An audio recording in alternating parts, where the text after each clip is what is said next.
ಎಲ್ಲರಿಗೂ ನಮಸ್ಕಾರ. ನಾನು ನಿಮ್ಮ ಪ್ರೀತಿಯ ಪಾವಗಡ ನವೀನ್ ಕಿಲಾರ್ಲಹಳ್ಳಿ, ಪತ್ರಕರ್ತರು, ಕಲಾವಿದರು, ರಾಜ್ಯ ಸಂಪನ್ಮೂಲ ವ್ಯಕ್ತಿ.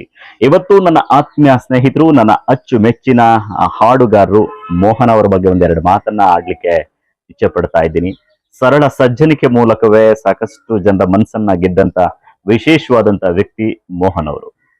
ಇವತ್ತು ವಿಶೇಷ ಯಾಕೆ ಅವ್ರ ಬಗ್ಗೆ ನಾನು ಮಾತಾಡ್ಲಿಕ್ಕೆ ಹೋಗ್ತಾ ಇದ್ದೀನಿ ಅಂತಂದ್ರೆ, ಮೋಹನರಾಗ ಕ್ರಿಯೇಷನ್ಸ್ ಅಡಿಯಲ್ಲಿ ಅಪ್ಪು ಅವರನ್ನ ಸ್ಮರಣಾರ್ಥವಾಗಿ ಅಪ್ಪು ಮಹಾರಾಜ್ ಅನ್ನುವಂತ ಧ್ವನಿ ಸುರುಳಿಯನ್ನ ನಿರ್ಮಾಣ ಮಾಡಿದ್ದಾರೆ. ಈ ಒಂದು ಧ್ವನಿ ವಿಶೇಷವಾಗಿ ಒಂದು ಗೀತೆ ನಿಜಕ್ಕೂ ಪ್ರತಿಯೊಬ್ಬರನ್ನ ಮನ್ಸೂರೆಗೊಳ್ತಾ ಇದೆ. ಕೇಳ್ತಾ ಇದ್ರೆ ಇನ್ನಷ್ಟು ಕೇಳಬೇಕು ಅನ್ನುವಂತ ಮುದ ನೀಡ್ತಾ ಇದೆ ಆ ಒಂದು ಗೀತೆ.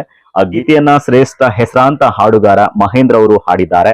ಇನ್ನು ಸಾಹಿತ್ಯ ಮತ್ತು ರಾಗವನ್ನ ರವಿಕುಮಾರ್ ಅವರು ಸಂಯೋಜನೆ ಮಾಡಿದ್ದಾರೆ. ಅದ್ಭುತವಾಗಿ ಮೂಡಿ ಬಂದಿದೆ.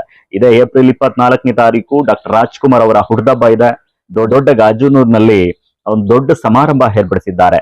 ಆ ಸ್ಥಳದಲ್ಲಿ ಪುನೀತ್ ರಾಜ್ಕುಮಾರ್ ಅವರ ಅಪ್ಪು ಮಹಾರಾಜ್ ಅನ್ನುವಂತ ಧ್ವನಿ ಸುರುಳಿ ಬಿಡುಗಡೆ ಆಗ್ತಾ ಇದೆ. ನಾವೆಲ್ಲರೂ ಕೂಡ ಶುಭ ಹಾರೈಸೋಣ. ಮೋಹನರಾಗ ಕ್ರಿಯೇಷನ್ಸ್ ಅನ್ನುವಂತ ಯೂಟ್ಯೂಬ್ ಚಾನಲ್ ಅನ್ನ ಸಬ್ಸ್ಕ್ರೈಬ್ ಮಾಡೋಣ, ಫಾಲೋ ಮಾಡೋಣ. ನಮ್ಮ ಮೋಹನ್ ಅವರಿಗೆ ಶುಭ ಹಾರೈಸೋಣ. ಶುಭವಾಗ್ಲಿ ಮೋಹನ್ ಅವರೇ.